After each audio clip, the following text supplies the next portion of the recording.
Hey everybody, welcome back to Client Stories with DNAngels. My name is David Vargas and I want to tell you about Mike, who started as a DNA match to my father and me, but turned into another DNA mystery we were able to help solve. Well, sort of. Mike showed up as a 40 centimorgan match to my dad on Ancestry one day, but I really wasn't going to dig deeply into how he was related to us because that's a big distance genetically speaking, and it's also on a family line that is known for us to have endogamy, pedigree collapse, and multiple relationships. So sharing 40 centimorgans could be a little misleading, and I didn't want to spend too much time trying to dig into that. But then a few days later, Mike showed up as an uploaded DNA test to GEDmatch. And then a couple of days after that, he appeared on Family Tree DNA. And then a few days later, he showed up on MyHeritage. So kind of clued me in that he was looking for something. So because he had uploaded his DNA to GEDmatch, I had an email where I could message him and get in contact. So I sent him an email, sort of outlined that, I see you've uploaded to all these places, you tested at Ancestry. Can I help you in any way try and figure out a mystery you're looking for, or is there something you're looking to accomplish here? So he messaged me back pretty quickly, actually. The following morning, I got an email back from him, and he told me that when he got his DNA results from Ancestry, he found a few surprises in his ethnicity results. So he told me, and I was able to see, that he had 15% indigenous Americas in Mexico, 4% Spain, 3% Portugal, 2% Basque, and then 1% Northern Africa. So if you did the math on all of that, that's 25% from Mexico and the Iberian Peninsula. Having done this a few times, I sort of knew that this was somebody who had Mexican-American ancestry somewhere, and at 25%, it's likely a grandparent.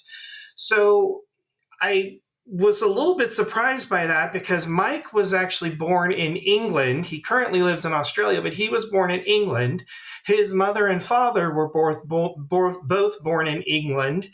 And so I sort of had to break it to him that it looks like his father's father, his paternal grandfather, was probably of Mexican-American ancestry or descent. So that was a little bit of a surprise to him. He was a little bit shocked. But so Mike's father, John, was born in Preston, England. That's a little bit north of Manchester, northwest, I think, of northeast of Manchester, if I remember correctly. And so my immediate thought was that his father, John's father, was probably an American serviceman during World War II, because he was born in April of 1945, who was stationed in England at some point, and that his grandfather, Mike's grandfather, John's father, probably was of Mexican-American descent. So thankfully, Mike has more than 20 paternal matches in the what I call the second cousin sweet spot of about 90 to 400 centimorgans, who were all clearly Mexican-American. You could see it by the names they had. You could look into their admixtures and see how they sort of added up to that. And his top paternal match was Mary, who matched him at 367 centimorgans. Mary didn't have a family tree, but her son did. So we were able to kind of build out her family tree. We were able to piece together several of his other DNA matches who were a little bit further out. And we kind of brought them all together into two different families, the Zamora and Gonzalez families, who met at a single couple, Juan and Carmen. Now, we had to do some research back into Mexico for this because they were both born in Mexico. They were married in Mexico, and their oldest son was born in Mexico, but they immigrated to Los Angeles by 1911. And then as we dug deeper into the family, we could find them in the 1930 United States Census, still living in Los Angeles with 7 children, 4 boys and 3 girls. Now, sadly, their oldest son actually was killed in 1931 at the age of 21 years old. In reading the news stories around that, it is likely a gangland murder that took place. He was probably one of the very first gang members who was killed in Los Angeles at that time. And then we kind of kept digging into the family. Their second son, I'm going to call him Victor. Victor appeared in a number of news articles throughout World War II. One of them placed him in Kansas, where he was undergoing training.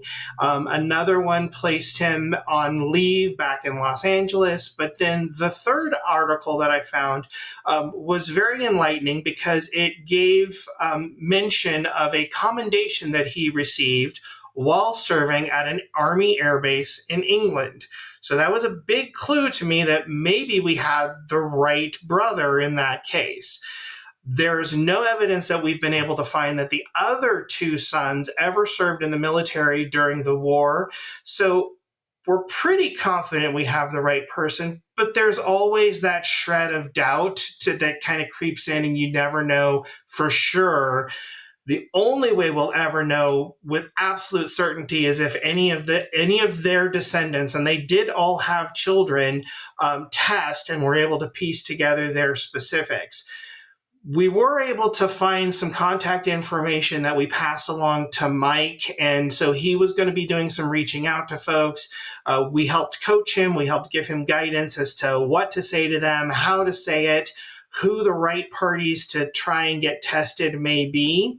And it's also true that people are testing every day, and you never know when that key match will show up and help you put that final solution to your case. I want to thank you for watching this episode of Client Stories with DNAngels. Don't forget to like, subscribe, and share this video. If you or someone you love is searching for a biological parent, grandparent, or trying to break down a brick wall in your family tree, visit us at DNAngels.org. We're here to help you find answers. Parent searches are always free, donations are appreciated, and other services may come with a fee. Visit our website to learn more.